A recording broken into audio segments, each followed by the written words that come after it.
We got to talk about the Eagles cornerback, Jaire Alexander, now has informed the team that he is going to be taking a step away from football to focus on himself right now, physically and mentally. They acquired him from Baltimore. He has not played this season. Fellas, I wanted to get you guys' thoughts on everything going on right now with Jaire Alexander. I got some important information for y'all. There's no better place to win cash while watching sports than PrizePicks. Football season is here and basketball season is here, so there's absolutely no better time to join. It's super easy to use. To create a lineup, all you got to do, select a few player stats, pick more or less. That's literally it. PrizePicks is available in more than 40 states, including California, Texas, my home state, and Georgia. But my favorite thing, PrizePicks is going to give you $50 in lineups when you make your first $5 lineup. What's that mean? Win or lose, you get $50 in lineups for free. Just download the app and use promo code Speakeasy today. $5 gets you $50 in lineups. PrizePicks. It's good to be right. James, you know him personally. I believe you texted him just hours ago to see if he'd want to come in and express his thoughts. He might chime in a matter of moments. But James, I want you to sound off first. Yeah, man. It's tough. You got a 28-year-old all-pro corner who played the game with a whole lot of passion, whole lot of energy, and it's tough for me to see him walk away from the game. I know he dealt with some injuries, but to be honest with you. You know what I mean? Acho, you taught me this, man. Check on your friends. You be on me about going to the doctor and all that 24/7. To be honest with you, man, I just hope his mental is cool. I know everybody's going to jump to the football and everybody going to jump to him 28 years old and walking away from the game. But I really just hope my dog's mental is good. Yeah. I hope he's, at peace with his decision walking away from this game because this is a game that we all love, that we grew up playing as a little kid. Jaire was phenomenal at his position, made a whole lot of money and all that. So to walk away from the game right now, I don't know if it has too much to do with football, and I hope and pray that everything is good with his mentals and off the field. I really do. I got a lot to say. We'll stay here for a while. Glad y'all are here. This might be the most important conversation we have today. We do not talk enough about how grueling sports are, both physically and obviously mentally. We expect football players, all athletes, to just come out and be gladiators, but at the end of the day, you not only have to tend to your physical being, James, you know this, you also got to tend to your mental being. You know how hard it is for Jaire Alexander. 18 groin injury, 19 groin injury, 2020 concussion, 22 he had another groin injury and a shoulder injury, 2023 he missed games due to the back injury, and then 2024 he has a PCL injury. You know how hard it is waking up every day, stepping on the football field, not being able to be your full self, stepping onto the football field, not being able to fully open up and sprint, stepping onto the football field, not being able to cut without pain, going to sleep every night with knee pain, waking up every morning with knee pain. Like, being a professional athlete, and yes, we are compensated incredibly well, but being a professional athlete, it takes a toll not only on your physicals, but on your mentals. James, I didn't realize I was depressed until 2015. And the only time I would suggest in this life that I've ever been depressed, it was retroactively. I had been cut again by the Philadelphia Eagles. Y'all know this. They cut me 5 times by the age of 25. I'm cut by the Philadelphia Eagles, and Kieran, I'm no longer with my boys every day in the locker room. I'm no longer at One Novacare Way. I'm working out by myself. We've joked about it, but I'm working out by myself in this abandoned grass lot right below the Rocky Steps. I am trying to figure out, that's a true story. Yeah. I'm trying to figure out how I'm going to get my workouts in. Every morning I would walk around my apartment complex and I would just listen to different songs and different music, and I would just kind of question, what am I doing in this life and where am I going in this life and what is my life going to amount to? Playing in the NFL is not just about the physical. Playing in the NFL is also about the mental. Like, waking up choosing to participate in a combat sport each and every day takes a toll on you. And then more than anything, waking up in pain takes a toll on you every single day. And for the most part, you're just a chess piece to them owners. You're just a chess piece to them general managers. They don't necessarily care about you, the person. They don't care about you. They only care about you, the player. So to me, James, when I think about this Jaire Alexander situation, hopefully he's just taking a beat. But before I even say what it means to the Philadelphia Eagles, I'm reminded of the Marshawn Kneeland situation. Right, Marshawn Elam going through so much mentally, and then tragically he ends his own life. We just saw that less than 7 days ago. Like these players are under a lot of scrutiny. James, add to that the gasoline of social media. Add to that the gasoline of everybody having access to an all-22 and having opinion on your performance, even though they don't necessarily know what you're required to do. Yeah. Add to that the rigors of the emotional toll of everybody having an opinion on your performance. Jay, it's hard, bro. It's very hard, and I think it's even another key piece that you're dealing with everything off the field. Yeah. You know, you have family members and family and everybody depending on you. And, you know what I mean? You the breadwinner and, you know, you the one that's going to change the whole family's life and all that. Like, people don't know how much that takes a toll of you. We've been in the locker room. Right, you come out of the practice. Elaborate on that, James, because this is a different show. Obviously, your old show, your old fan base, they know a little bit more about you. This show, you grew up homeless. Woo. Yeah. So elaborate on having to be the breadwinner. Elaborate on growing up homeless. Elaborate on the pressures and the rigors you face of San Jose State, 3rd-round pick, Super Bowl champ. Wait, what in the world? Elaborate on those rigors. Yeah, so the first 15 years of my life, I grew up homeless. I seen it all. I done slept under bridges. I done slept on park benches. I done been in and out of homeless shelters, you know, for the first 15 years of my life. So when I made it to the National Football League, it was – I got to help my grandma. I got to help my uncles. I got to help my nephews. I got to help my cousins. Everybody depended on me for everything. Anything that went on, we going to call Jay. Anything that went on. So when I would check my phone after practice, it never was, dang, man, we seen you tore your PCL. You good? It was, I need this. I need that. I need that. I just had a bad practice. Mm-hmm. I just had a bad game. You talking about people watching the all-22. I just had a bad game. And then you're getting all this stuff off the field as well. Like, people don't understand what that does to you mentally. Yeah. And then not only that, like you're saying, you waking up every morning, your back hurts, your knees hurt, all this hurts. And you got to go out there and say, well, shoot, man, I got to go out here because they need this and they need that. And that takes a toll on you mentally. And to be honest with you, I think that's why a lot of people don't walk away from the game. You know what I mean? Because they are still trying to be able to chase that and have to do that, even though they can't do it. You know, so when guys, especially at a young age like Jaire, walks away from the game, you really, really worry about his mental, because it's like, man, we grow up as babies playing this game, man. We love the game of football. That's why we sitting up here talking about it now. That's why certain topics we passionate about now, because we love the game of football. Shoot, you know what I mean? I know we sitting up here, but if somebody say, Acho, man, one more down, man, you probably be like, I got one more for you. Yeah. You know, like, we love the game. So with him, man, I just really hope mentally, man, he's all good, because beyond the football field, man, you know, it takes a toll. I'll also elaborate, like, people don't realize, and I hope y'all, we're letting y'all into the real in the Speakeasy tonight, is the reality of the NFL is it's not just the pressure you feel from within. It's the pressure you feel from the loved ones, and it's the exterior pressure that you feel.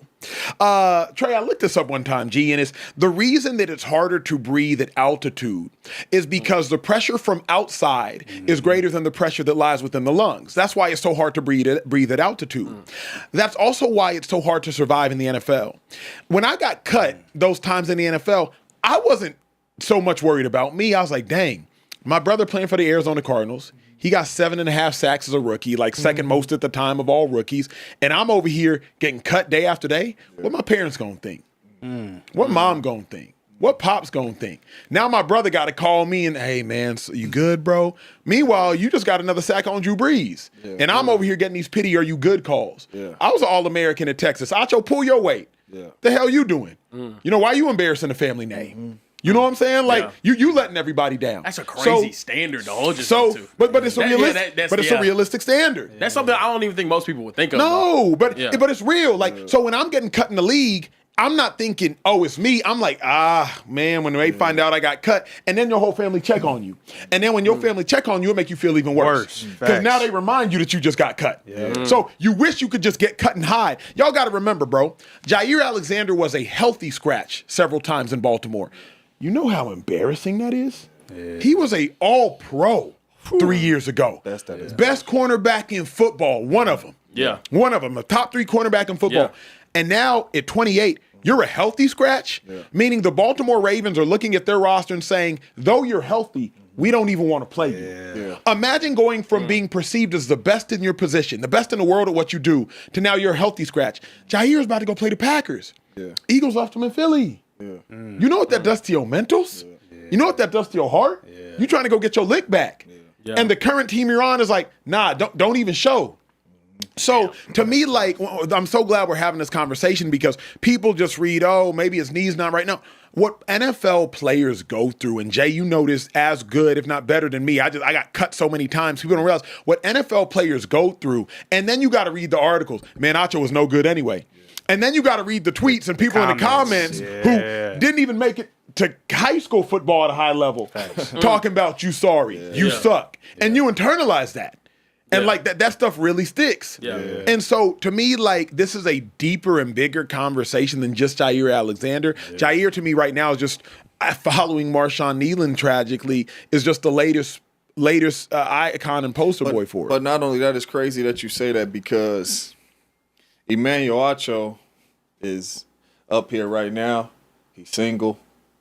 You know what I mean? He only got to worry about really himself. Mm-hmm. His parents did well for himself. His brother was 7 sacks at the time and all that. Imagine being Emmanuel Acho and you married, you got kids at the crib, and you getting cut 5-6 times before 25. Yeah. And now your mentors and they saying Emmanuel Acho was awful anyway. James Jones can't play anyway. He can't catch. He can't do that. But you going back to the house. Yeah. And you got to deal with that. And your kid's like, Daddy, why you not? And not only going that, to the game this weekend. And not only that, on top of that, now let's put Jaire's injuries on top of that. Yeah. So I want to go out there, but I can't go out there. Or when I am out there, I can't even be myself out there. Yeah. You know what I'm saying? So it's such you got to be really, really strong mentally. And at one point, nobody retires because they don't love the game anymore. You retire because it's taking a toll on you mentally or physically. Yeah. I'll never forget in training camp, I was in my last year with the Packers, had a real good year with the Packers. They didn't sign me back, and I went to training camp with the Chargers. And I remember after the first probably week of training camp, I came to the wife and I said, it's a wrap. I'm done. Mentally, I can't sit in these meetings no more. Mentally, I'm not in it anymore. My body, it ain't ready to go no more. Like I knew, you know what I mean? Like it took a toll on me. And it wasn't that I didn't love the game anymore. I just knew at that time, mentally and physically, I'm done. Yeah. You know what I'm saying? And then, you know, and I wasn't 28. You know what I'm saying? Like Jaire Alexander being 28, man, I like I say, you know, what he been through physically, I'm just praying for his mentals, man, because it's tough. We always talk about going from almost like civilian to king, but it's very hard to go from king to peasant. Oh, yeah. That is, that's real. Yeah. And I think that, like you saying that right now, I think that's why a lot of these players struggle after. You're used to being way up here, getting in places free, everybody. And you ain't nothing now. Yeah. You know what I'm saying? Like, you got to pay for your ticket too, dog. Like, we don't care. Like, that's a real thing. It's incredibly hard to go from king to peasant. And figuratively speaking, James, you can speak to this better than I, but on the outside in, 3 years ago, I would suggest, probably 3 years from this date, Jaire Alexander was probably the most famous Green Bay Packer. Josh Jacobs wouldn't have been there yet. Jordan Love wouldn't have been Jordan Love yet. Aaron Rodgers is now gone. Jaire Alexander is probably the most notable Green Bay Packer. Even if they were there. Jaire playing the way he played. Right. The personality he had. All of it. Cut 2-3 years later, and he's a guy on the Baltimore Ravens. He's a guy. He's a guy that's not one of the 46 best players. Yeah. Because you're a healthy scratch. So you go from being the best player on one of the 5 most notable franchises in the history of the game of football to, at best, the 47th best player on a Baltimore Ravens team that's this year was irrelevant at the time. You go to the Philadelphia Eagles, and once again, you're not the 47th best player. You know what that does to your psyche, to your pride, to your heart, to your everything? I just can't imagine working so unbelievably hard. What is it? Whether it's technique wise, whether it's training, whatever it is, mentality. Learning the game as much as he has over the years that he's been in the NFL, and then it's not up to you. Your body can't put you in a position to go out there and compete. And now the healthy scratch thing is crazy though too, because it's just I can't imagine how. Let me break this how that feels. down, James. I doubt you were ever a healthy scratch. A large part of my career as a healthy scratch. For those that don't know, there are 53 NFL players on the active roster. 46 suit up on game day, and the other 7 are healthy scratches. Simply being, you practice throughout the course of the week, you get played like an active player, but you don't dress out on game day. I was often a healthy scratch, especially my second or third year in the league. You don't know if you're going to be a healthy scratch throughout the course of the week. You don't. You're going through practice. Yeah. Then about 3 hours before the game, your position coach will come up to you and say, hey, Acho, you're down today. Hey, we're going to roll with an extra tight end offensively and on special teams. So what you do before the game is you get your conditioning in. You go out there, you run about 10 suicides, 15 suicides. You get a lather. And then when everybody is putting on their pads, putting on their helmets, You chilling, eating. you chilling. Yeah. Sunflower seeds, maybe an orange slice, a couple banana peels, a couple bananas, if you will. And when everybody's putting on their helmets, running out the tunnel, you're running out in sweats. You know how demoralizing it is when you watching James Jones run out with the hoodie and the 8-9 jersey and Aaron Rodgers looking at him like, hey, Jay, I need you today. And they looking at you like, hey, make sure you cheer on them guys really well. Hey, Acho, you want a headset? Damn. You laughing, but I'm serious. Yeah, I hear you. And now, this is me. I was always a peasant in the NFL. Imagine if I was ever king and had to be thrown to becoming a peasant. Yeah. I didn't know kingdom. I started 2 games in the NFL because D'Amico Ryans got hurt, Michael Kendricks got hurt. It's crazy. But now imagine if you Jaire Alexander, like the toll that the sports take on you is wild. And I think we need to stop down for a moment and acknowledge what the Marshawn Nealons had to go through. Acknowledge what the Jaires had to go through. Acknowledge what Lane Johnson has had to go through. He's spoken about it. Brandon Brooks, Eagles right guard during that Super Bowl run, he had to take some time off. Like, acknowledge this ain't just fun and games. Like, this real now. And not only that, like just look at Jaire's journey though this year though. So the Pack say, hey man, you gotta pack your stuff up from Green Bay. We're going on a different route. You go to the Baltimore Ravens, get settled, get you a little apartment, whatever you're gonna get, unpack your stuff and all that. You're healthy scratches, and they say, hey, bruh, you gotta go get your apartment in Philly now. Yeah. Like that's 3 teams in a year. You know what I'm saying? On top of you dealing with all these injuries and dealing with what you dealing with, that's 3 teams in a year. And that stuff is real. Everything Acho said is real, man. I mean, obviously it used to be young receivers or even young people in your position group that they walking into the game and they like, man, I hope I'm up today. You know what I'm saying? So, like, you're right. If you're a superstar player and you've been an all-pro player in this league and then all of a sudden you like, dang, am I up today?